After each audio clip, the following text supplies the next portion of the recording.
Welcome to the deep dive. Today we're really getting into the intense situation between Israel and Iran. It's evolving fast. Very fast. Our mission here is pretty clear. Cut through the noise, We've got a solid set of sources, mostly AP News, and we want to pull out the key bits of info to help you get properly informed quickly. We'll unpack the sequence of events, what happened right away, and the bigger picture implications. And it is complex. It's volatile. So our goal really is just to explore it impartially, lay out the facts as they've been reported so you can, draw your own conclusions, consider all the angles. Okay, so it kicked off with Israel's strikes on Iran. That really ignited this latest round, didn't it? It seems so. And according to our sources, the main targets, well, they were Iran's nuclear sites and also key military figures, right? Let's unpack that a bit. Yeah, the sources give a surprisingly detailed picture of those strikes. So Natanz, Iran's main nuclear facility, the above-ground section, reportedly destroyed. Destroyed, okay. Along with electrical infrastructure, emergency power generators. Crucially, a section for enriching uranium up to 60% was apparently hit.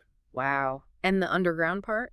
Well, the main centrifuge facility underground, it didn't appear to be directly hit, but, losing power, that could definitely damage the infrastructure down there. Makes sense. And beyond Natanz, there were reports strikes on a site in Isfahan.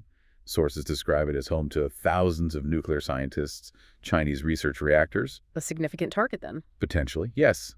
And also reports of explosions near Fordo. That's the enrichment facility buried like hundreds of meters underground. Okay, so nuclear sites were definitely a focus. What about the military side? Right. Top generals, leading nuclear scientists, supposed to say they were killed. And Iran's ballistic missile arsenal was also targeted. It was quite comprehensive. So with strikes like that, what was the immediate aftermath, the human cost reported by Iran? Well, Iran's ambassador to the UN Security Council, he stated 78 people were killed, over 320 wounded. And he claimed the overwhelming majority were civilians, women and children included. That's a stark number. It is. And it really highlights the immediate, tragic human cost.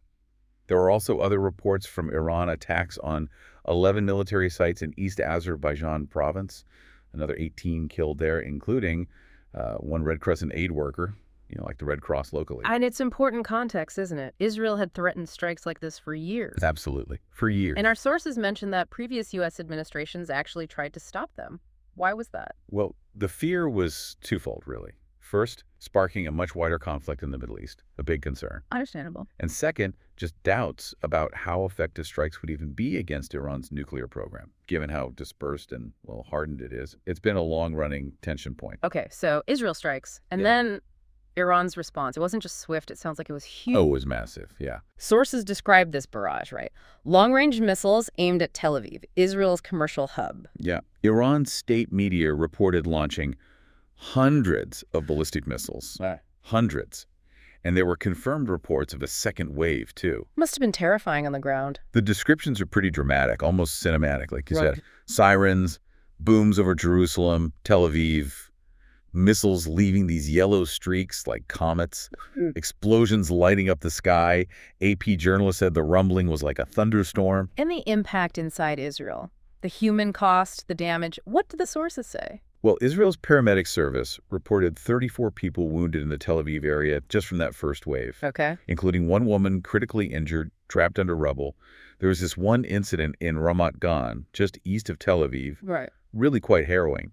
15 people reportedly trapped in a collapsed building. Oh, wow. Yeah, sources said older adults were just eating dinner when their house got hit. You saw photos, damaged houses, burnt out cars. It was messy. Any other casualty reports? Yes. Ichilov Hospital in Tel Aviv treated 7 people from the second barrage. Mostly light injuries, 1 moderate. And an earlier report mentioned 5 injured in the Tel Aviv area from the initial attack, 1 moderate, 4 with light shrapnel wounds. Right. And there's another detail. 3 Palestinian children, ages 6, 7, and 12. They were injured by shrapnel in Sa'er. That's a village in the West Bank. How did that happen? Apparently, Israel intercepted a missile that was launched from Yemen, and the shrapnel came down there. Just shows how widespread the danger is. Definitely. So Israel's defense system, it clearly faced a huge test here. A massive test, yes. It's known for being sophisticated, but you mentioned some missiles got through. Does that mean it has limits, or was it just the sheer volume? Well, it is sophisticated. Our sources really detail that. It detects incoming fire, deploys interceptors, but only if it's heading for populated areas or, sensitive sites. Smart system. Very. And it's been busy since October 7th, intercepting rockets and missiles from Gaza, Lebanon, Syria, Iraq, Yemen, and now Iran. Israeli leaders, they admit it's not 100% guaranteed, right? Right. But they credit it with preventing huge amounts of damage and casualties. Still, like you said, some Iranian missiles did get through. So it's not foolproof. Exactly. Yeah. And this brings up a really interesting point. The cost. An Iron Dome interception, maybe $50,000, but other interceptor systems, they can run over $2 million per missile. Wow, that's a huge difference. It is. And it shows the economic strain, the asymmetry.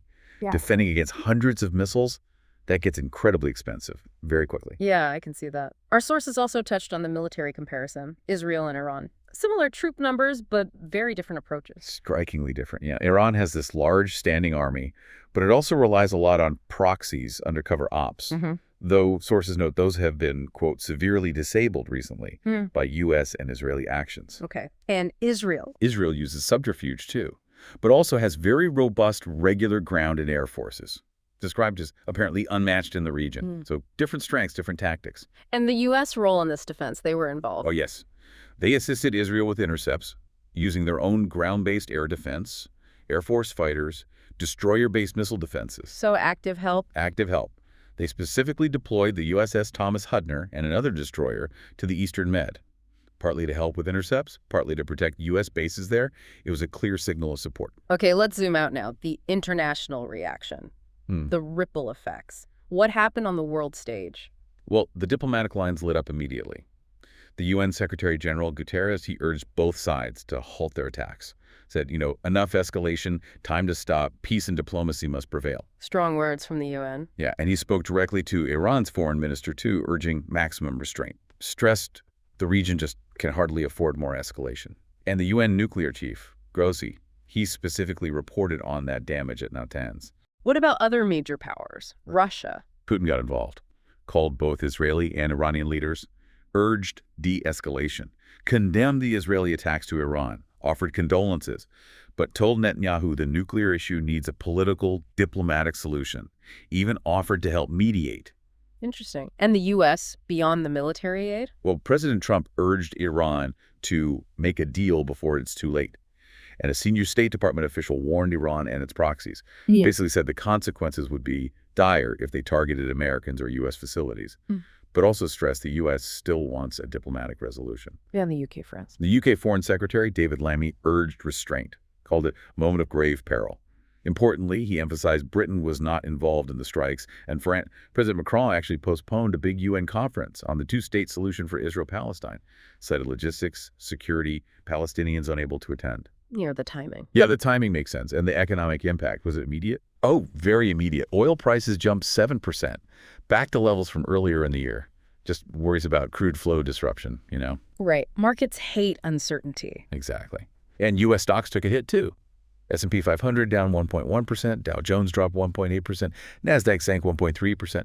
Pretty significant slump. So beyond the direct fighting and the diplomacy, were there other impacts, disruptions for ordinary people? Yes, definitely. Lebanon and Syria closed their airspace to commercial flights. That affects travel, trade. There were reports from Syria, too. Iranian drones shot down by Israeli air defenses fell in southern provinces, caused some minor damage to houses nearby. Okay. And in Jerusalem, Israeli police closed entrances to the Old City. That's often a flashpoint during tensions. And maybe most concerning, checkpoint closures in the West Bank. They reportedly hindered ambulances, stranded patients needing hospital access in places like Nablus and Douma. A real human impact there beyond the direct conflict zone. Absolutely. These things have wide ripples. So putting this all together, what does it mean for you listening? We've gone through this rapid escalation, the attacks, the costs, human and economic, and this whole web of international reactions. Yeah, and it really brings us to a crucial question for you to think about. We see how interconnected everything is, right? Global politics, economics, military moves. So how do you interpret this balance? The push and pull between direct military action and diplomacy. Does it diffuse things or make them worse in crises like this? That's a tough one. It is. And maybe what lessons can we take away from this specific event? Thinking about the future. Regional stability. Global markets. What does this tell us? Something to mull over.